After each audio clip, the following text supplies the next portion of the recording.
comme chaque lundi, nous faisons le point sur l'actualité américaine et l'actualité notamment politique. C'est notre quart d'heure américain hebdomadaire avec notre correspondant américain Pierre-Yves Dugas que nous retrouvons en vidéo, en visioconférence là aussi. Bonjour et bienvenue Pierre-Yves. Merci d'être fidèle au rendez-vous pour évoquer alors la course à la présidentielle américaine.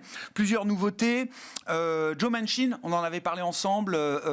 Pierre-Yves, sénateur démocrate, si je ne dis pas de bêtises, renonce finalement à se présenter comme candidat indépendant. C'était un peu l'objectif qu'il s'était permis d'afficher il y a quelques semaines ou quelques mois. Est-ce que ce renoncement a une importance dans le déroulé de la séquence présidentielle américaine ?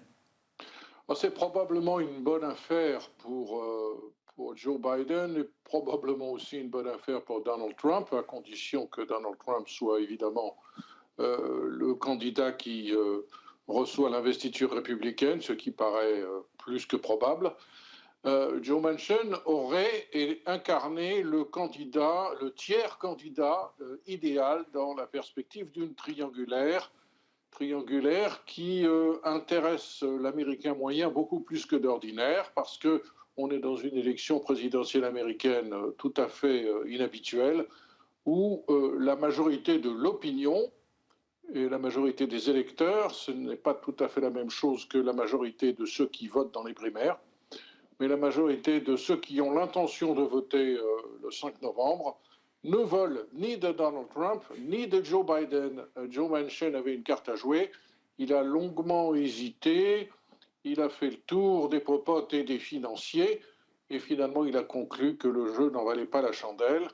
Donc, le consensus, pour le moment, est renforcé. Cette possibilité d'avoir une triangulaire est vraiment considérablement diminuée parce qu'on ne voit pas qui pourrait incarner ce tiers candidat aujourd'hui, si ce n'est peut-être Nikki Haley. Alors ça, c'est un petit peu le fantasme que l'on prête à Nikki Haley, qui joue quand même gros dans la primaire de Caroline du Sud qui va avoir lieu samedi. Nikki Haley est de Caroline du Sud, elle a été gouverneure de Caroline du Sud, et si les sondages ne se trompent pas, Donald Trump a quelques 30% d'avance sur elle. Donc traditionnellement, dans une primaire, au minimum, on doit remporter son propre État. Et beaucoup d'observateurs se disent que Nikki Haley sera contrainte d'abandonner la course si elle ne gagne pas samedi, ne serait-ce que parce qu'elle aura beaucoup de mal à lever encore de l'argent pour tenir dans une élection, dans une primaire qui coûte de plus en plus cher, puisqu'elle devra se battre, si elle reste en lice, elle devra se battre dans le Super Tuesday de début mars, et où ça coûte très cher de faire campagne dans de grands États comme la Californie et le Texas, par exemple. Bon, on verra. Scrutin coup près, en tout cas, pour Nikki Haley, effectivement, en Caroline du Sud. Ce week-end, le scrutin se tient samedi, précisément, Pierre-Yves. Où en est-on des affaires autour de Donald Trump et notamment des décisions attendues de la Cour suprême sur la tentative, le procès de tentative d'invalidation de l'élection? Alors, toute la stratégie de Donald Trump est de gagner du temps en faisant appel, en niant la compétence des tribunaux qui viennent lui chercher des noises. Il cherche à faire accepter, il n'y est pas parvenu en première instance, il cherche à faire accepter par les tribunaux fédéraux la notion selon laquelle le président des États-Unis ne peut pas être poursuivi pour des actes qu'il a pris alors qu'il était président. En première instance, ces avocats n'ont pas été suivis par les juges et maintenant la Cour suprême va devoir trancher au moins sur cette question et peut-être même dans les tout prochains jours. Le rêve de Donald Trump est bien sûr, si ce n'est de remporter sur ce point de droit important, en tout cas de gagner encore du temps. Son objectif final serait, s'il était élu en novembre, ensuite lorsqu'il devient président en janvier, d'utiliser son droit de grâce pour se gracier lui-même et se faire pardonner toutes ses fautes. On n'en est pas là. Je suis frappé de voir que l'inquiétude grandit dans le camp démocrate parce qu'on sent deux choses. D'abord que les sondages ne sont toujours pas favorables pour Joe Biden, non seulement au niveau national, ce qui n'est pas très important, mais surtout au niveau de ces fameux États clés, de ces États hésitants qu'on appelle les swing states, et qui, avec Donald Trump, ne sont plus les swing states que l'on avait connus il y a 10 ans. Les swing states aujourd'hui sont devenus des États qui étaient résolument démocrates, mais qui ont dans le passé voté pour Donald Trump et qui pourraient à nouveau voter pour Donald Trump. Je veux parler du Michigan, de la Pennsylvanie et du Wisconsin en particulier. Si le Midwest devient un terrain compétitif pour le républicain, en l'occurrence pour Donald Trump, c'est une source d'inquiétude pour Joe Biden. L'autre inquiétude dans le camp démocrate, bien entendu, est le vieillissement spectaculaire de Joe Biden depuis quelques mois. Même le New York Times, même le Washington Post est obligé d'en parler. Et voilà qui est préoccupant. Rappelons, je le rappelle peut-être à chaque fois, vous m'interromprez si j'enfonce trop loin le clou, mais le président des États-Unis n'est pas élu au suffrage universel direct. Il ne sert à rien pour un candidat démocrate d'avoir énormément d'avance dans de grands États comme la Californie, 3, 4, 5, 6 millions de votes d'avance, parce que de toute façon, la Californie sera démocrate, elle n'entre pas dans le décompte de ces grands électeurs à la proportionnelle. Donc, le scénario qui inquiète les démocrates aujourd'hui, c'est celui d'une victoire de Donald Trump, non pas dans ce qu'on appelle le vote populaire, mais dans le vote qui compte, celui des grands électeurs, qui doivent être, si je me souviens bien, 270, je crois. Quel rôle est-ce que Kamala Harris peut jouer dans cette campagne, notamment pour soutenir aujourd'hui Joe Biden? Elle était à Munich pour la grande conférence sur la sécurité ce week-end. Elle a déjà défendu, ou en tout cas attaqué les positions de Donald Trump sur l'OTAN, les positions que Donald Trump a eues vis-à-vis de l'OTAN. Elle avait eu également cette petite phrase juste avant dans le Wall Street Journal, je crois, « Je suis prête, je me tiens prête à servir, sans aucun doute ».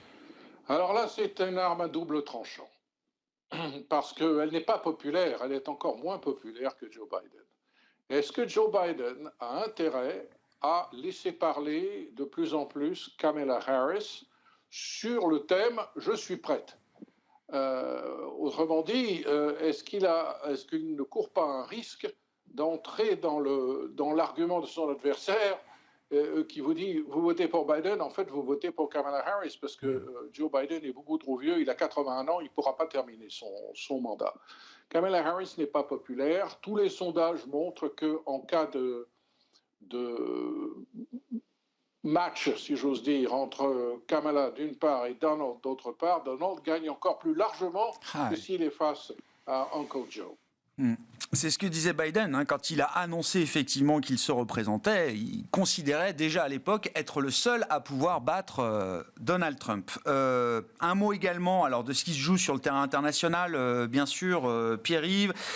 Dans un contexte où on a appris ce week-end le décès d'Alexeï Navalny, principal opposant à Vladimir Poutine, c'est le sujet de l'aide à l'Ukraine, qui reste complètement enlisé au Congrès et aujourd'hui à la Chambre des représentants. Pierre-Yves. Et curieusement, cette catastrophe ne semble pas mobiliser davantage les républicains qui hésitent à voter pour l'aide à l'Ukraine. À ce propos, il y a un peu plus d'une heure, Donald Trump s'est exprimé finalement sur cette question. Il avait été fortement critiqué tout au long du week-end par Nikki Haley pour ne pas avoir parlé de la mort de monsieur Navalny. Ouais. Donald Trump nous fait du Trump, c'est absolument stupéfiant.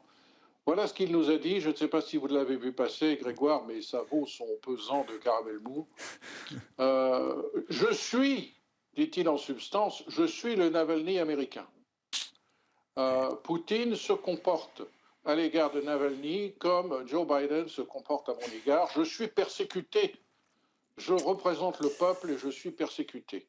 Ce n'était pas du tout ce qu'ils pouvaient imaginer les adversaires de Donald Trump et Nikki Haley lorsqu'ils critiquaient Donald Trump pour son silence sur cette affaire.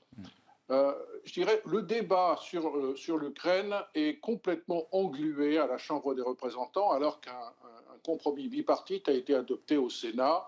Le speaker de la Chambre ne veut pas de ce compromis en l'état, mais il ne sait pas comment il pourrait l'améliorer. Il rêve d'introduire à nouveau des amendements relatifs au contrôle de la frontière avec le Mexique, mais cette solution avait été envisagée, avait fait l'objet d'un compromis au Sénat qui avait été rejeté par les Républicains. Donc on ne voit pas très bien comment on peut s'en sortir. Le paquet qui est sur le bureau du speaker républicain de la Chambre des représentants comprend 60 milliards de dollars d'aide à l'Ukraine, 14 milliards pour Israël, 9 milliards pour Gaza, 2 milliards et demi pour combattre les Houthis et 2 milliards aussi pour Taïwan.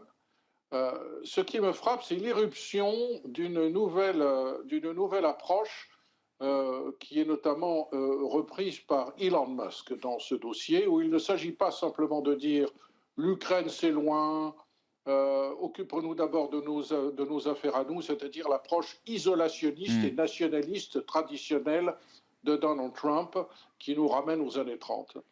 C'est ce que dit Elon Musk, qui est quelqu'un qui compte dans le débat, y compris auprès des Républicains, et qui dit « mais ouvrez les yeux, on ne peut pas imaginer que la Russie puisse perdre cette guerre ». Il faut donc, d'une manière ou d'une autre, entamer un débat et arrêter de distribuer de l'argent à un pays qui, certes, se bat de manière très vaillante, certes, défend son territoire, mais in fine ne pourra jamais gagner parce que les Russes sont plus nombreux. Et l'introduction de cet argument dans le débat sur l'aide à l'Ukraine est quelque chose qui tente beaucoup de républicains et qui complique le rôle du speaker de la Chambre. Une autre chose qui complique le rôle du speaker de la Chambre, c'est que les républicains ne disposent à la Chambre que de 2 voix de majorité désormais, puisqu'il y a eu une élection partielle à Long Island, à New York, et que le démocrate a repris le siège qui avait été gagné frauduleusement par George Santos. Donc avec 2 voix de majorité, les républicains ne peuvent pas faire grand-chose à la Chambre des représentants. Leur marge de manœuvre est extrêmement faible. Merci beaucoup Pierre-Yves pour votre éclairage hebdomadaire, notamment sur ces enjeux politiques et géopolitiques vus des États-Unis. Pierre-Yves Dugat, correspondant américain, que l'on retrouve chaque lundi dans ce quart d'heure américain de Smart Bourse, à retrouver bien sûr en replay sur bismart.fr ou encore en podcast sur l'ensemble de vos plateformes préférées.